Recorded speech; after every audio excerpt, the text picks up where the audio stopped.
Hey, what's up, guys? It's Eric, EJD715 for the vinyl community. Let's see if I can get this camera right. There we go. I told you I was gonna do some videos. I didn't get around to it. One of my days off, so I decided I'm gonna film it before I go to work today. So I was gonna do 3 videos. I did one yesterday. I'll post that soon. The one today I'm gonna do is show your Pink Floyd vinyl collection. So I've got a pretty big stack here. This is a follow-up to a video posted by the Vinyl Vault. I kind of thought it was pretty cool that he posted his Pink Floyd collection. I don't have all of them, but I have quite a few of them. And the thing I like about them is my father gave them all to me, and they're all in the original Harvest label, and they're all like in pristine condition. He kept really good care of his stuff. So let's get started. He didn't have Piper at the Gates of Dawn or Saucer Full of Secrets, but what he did have was this. This is a nice pair. It's in like perfect condition. He even put like this LAST sealant on them. It's pretty awesome. This is the uncensored version with the tatas on the front, and I think it's on the back too. Yep. Let's see. It's just gatefold. It's in really nice shape. Yeah, it's just cool. I'm very, very happy my father handed these down to me, and he kept them in such good condition. Pink Floyd is his favorite band, so he wanted me to have them. It's my favorite band too. Alright, second album that I have, Atom Heart Mother. Again, it's the original Harvest label. Let me show that real quick. See, it's original yellow Harvest label. All the original Pink Floyd's all the way up to Dark Side of the Moon that he gave me are all original Harvest label albums. The Dark Side of the Moon doesn't have the yellow, it's got like the triangle, you know, the prism. But no, this is the original Atom Heart Mother. It's got the original like sticker logo on it. Original gatefold. Just a nice shape. I mean, there's very little ring wear on any of these. This one has maybe the most ring wear of any of his Pink Floyds. So, pretty awesome. And then the album you hear in the background is nothing but, of course, the legendary Umaguma. Again, this is a really mid copy. You put that LAST sealant on it, and turn it down just a pinch. Real nice gatefold copy, not much wear at all on it. Pretty awesome. I play this while I'm playing it now. My uncle started a thing, like my uncle bought this album back in 70, 71, whenever it came out. Every year since maybe a year, 2, 3 after this came out, he sets up his Christmas tree and plays this album straight through. So here I am. He sets it up on Black Friday. I'm a couple days late, but I figured I'd play it in tribute to him. Alright, so that's Umaguma. Next up, 1971's Metal. Again, real nice condition. There's a little crease here on the side, but there's no ring wear whatsoever on this thing. My dad, I think he did put the LAST stuff on this album, but I don't think the sticker stayed on. And there's the old classic lineup. There's the back, EMI Harvest. Once again, I believe it's still the yellow label. You can see that through the cellophane. I put MoFi sleeves on all these because they're very cherished possession of mine. Metal's a great album. I haven't listened to it in a long time, actually, but one of these days, of course, is one of the most epic early-ish Pink Floyd songs. Yeah, great, and Echoes, of course, too. So there's Pink Floyd Metal. Nice, very nice condition. Alright, now we're to 1972 with original Obscured by Clouds. This is like the first one they did that wasn't gatefold. And this is still original Harvest. You see there, I put it in a MoFi sleeve. Still has the original Harvest logo on it. So that's my 1972 OG copy of Obscured by Clouds. I like Obscured by Clouds. It kind of showed where they were going at the time. I mean, there's elements very similar to Dark Side of the Moon on this record.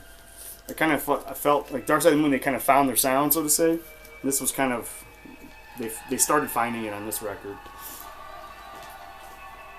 Okay, well I have 2 Dark Side of the Moons. Now we're at 1973. Of course, I got the OG copy. This one probably is the most wear of any of my dad's records. It's got quite a bit of flaking on the cover, back and front. Inside's nice. It's a gatefold. And again, this is a Harvest release. My dad actually has it on a disc washer. He actually bought some disc washer sleeves. It's a Harvest release, but it's the black prison on there. It's in pretty good. I'd say it's VG plus. It's pretty clean. And he did play this a lot. Luckily, around this time, he had I believe he had a dual 1219S, and then before that he had a Gerard. But I think by the time he had this, he played it on a dual 1219S with a short M91 ED cartridge. He told me he used to love that cartridge until the stylus died on it. Then in the late 80s, or late 1980ish, he bought a Technics SLQ2, and he's had that ever since. Still plays to this day perfectly. Alright, I also picked this up. I picked this up about 4 months ago. It's the MoFi from 1979, I want to say, of Dark Side.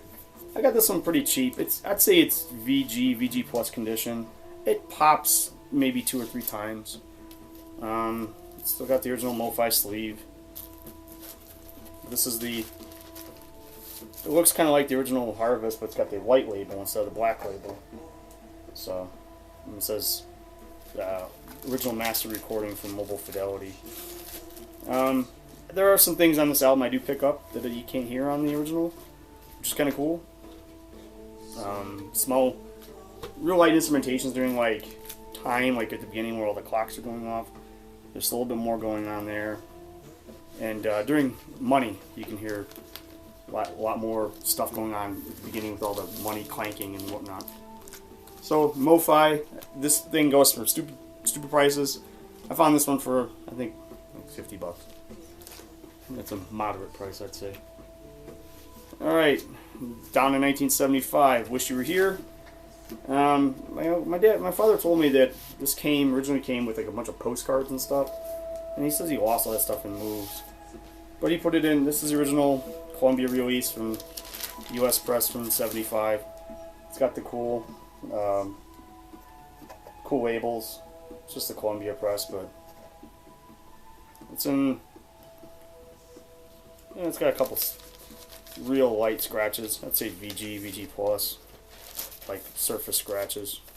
He played the hell out of this record though, and I don't know if there's any inner groove where I've actually never played this myself. I always just played. Well, I mean, I've played some of these Floyd albums, but not all of them. Of course, I've listened to this album hundreds of times. All right. We're up to 1977. My personal favorite, Animals. I'm sure you've seen the poster in the background of like all my videos because I'm in a little bit different position today. I decided to use this because there's light in front of me. Some people have complained that my videos are too dark, but this is another OG pressing. It's got the gatefold, very little ring wear whatsoever. Nice tight gatefold on that. My personal favorite. It's got the Columbia red label, I believe. Or maybe it's not a Columbia red label. Let's take a look. Oh, it is actually a custom label. I don't think I've ever played this one either. This one's Dead Mint. My dad liked this record, but he never played it. So I mean, it's Dead Mint. It's perfect.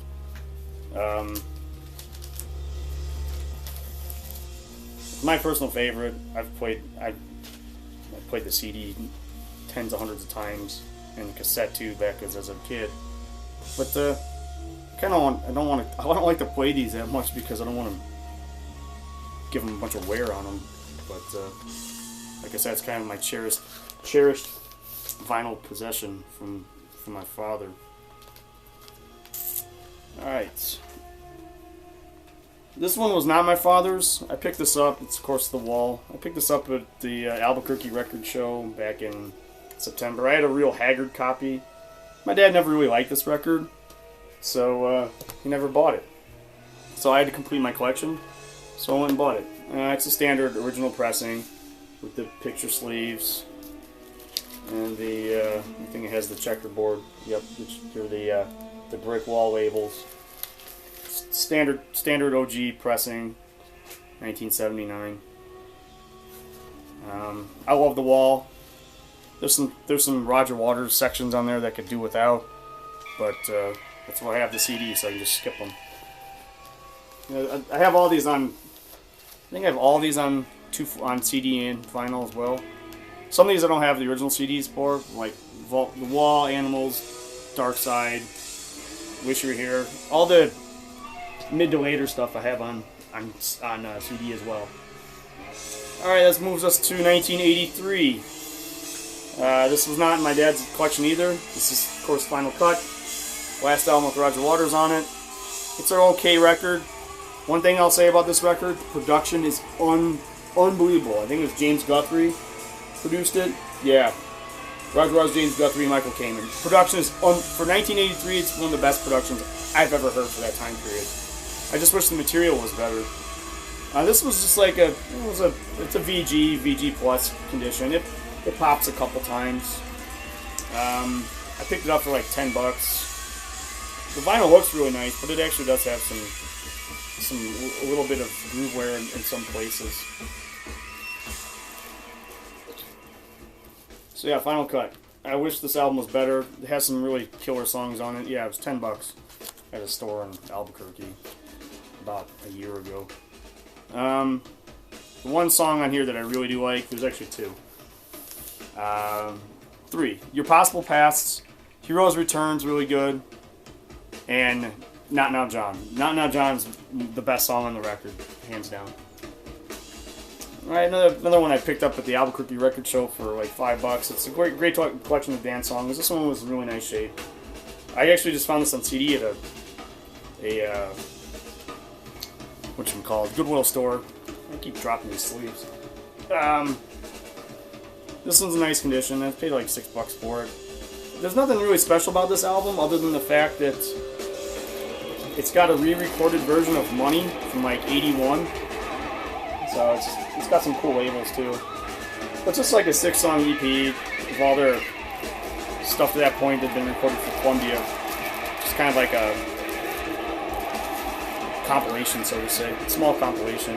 I used to have this on cassette as a kid, and I played it to death. I had the pre-recorded cassette, and then it was dead. I mean, I played it so much. A couple summers, I think a summer when I was like 10 years old, I just played this thing to death.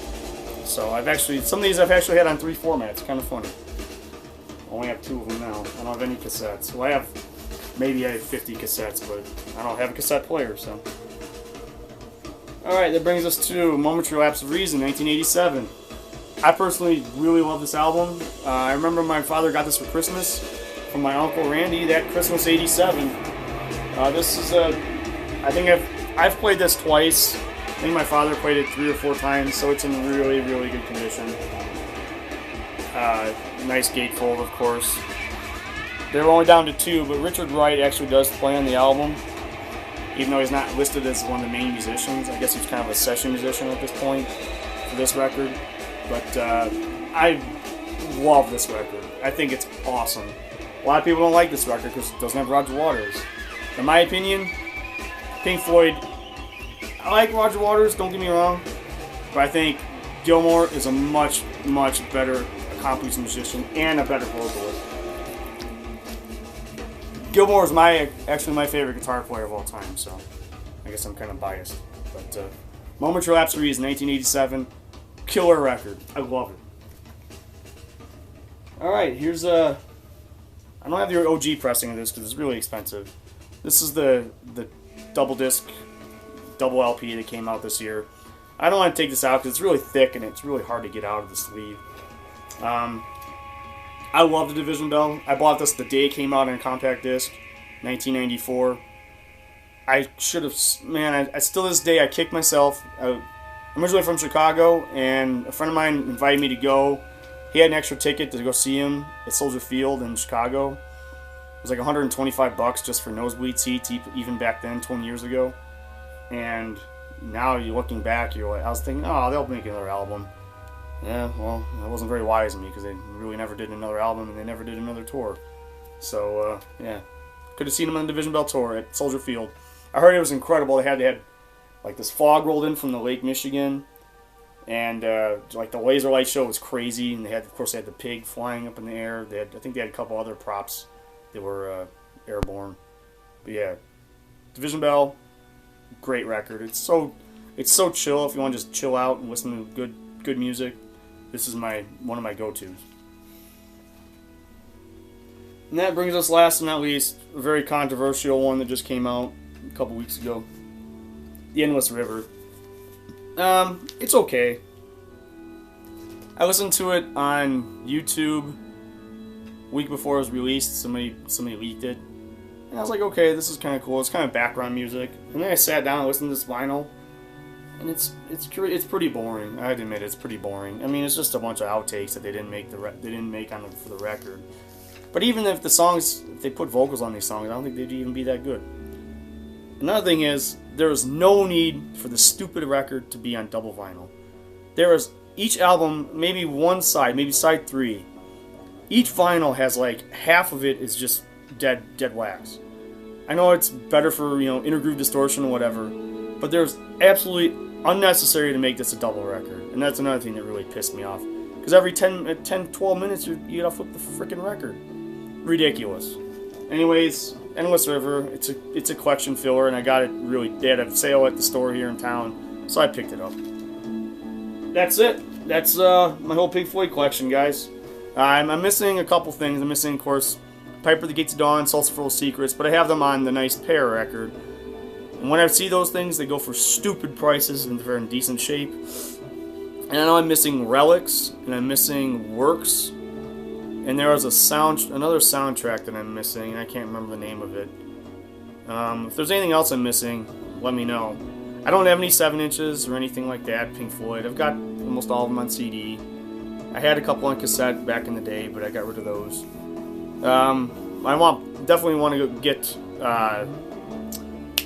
Pulse record. That's stupid expensive. I don't even know if maybe they'll reissue it. I don't know. It's like a 4-album set, and they didn't press many, and it's 1995, so vinyl was kind of scarce at that point. And I also want to get Delicate Sound of Thunder. That one still goes for stupid prices too, and even though it was like 1988 when that came out. So yeah, Pink Floyd's my favorite band of all time. Wish I could have seen them live, and unfortunately that wouldn't happen. I think David Gilmour toured for his On an Island album. Oh, speaking of which, I don't have On an Island on CD. I have it on recorded. Somebody dubbed it for me on CD. It's an okay record. Let's find something. There we go. There we go. I have these two. Forgot to put these in here. Love these records. These are phenomenal records. This is Dave Gilmour's first record. Again, from my father's collection, OG pressing. I'm not going to take it out because I think I'm running out of time on this video. David Gilmour's About Face, another great record. More 80s, almost pop influence, you may say, but amazing songs. Amazing, amazing emotional songs. And I also have a couple Roger Waters albums too. Let me get those out real quick.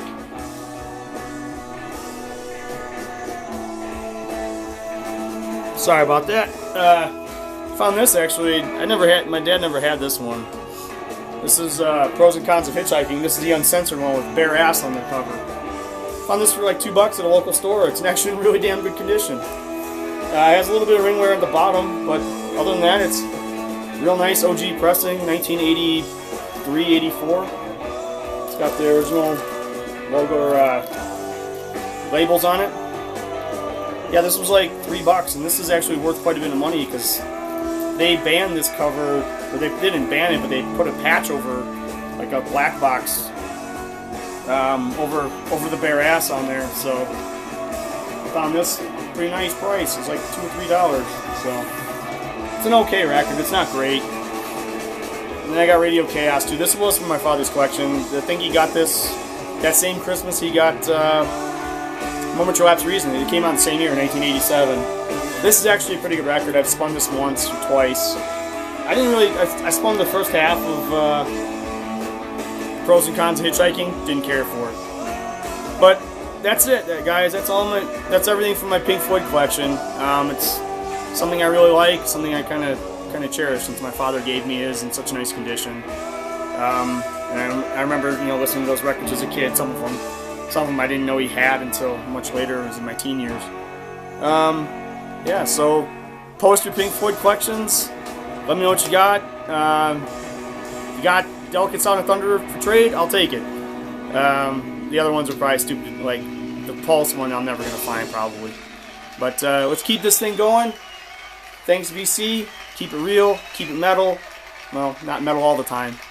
Whatever. Alright, peace.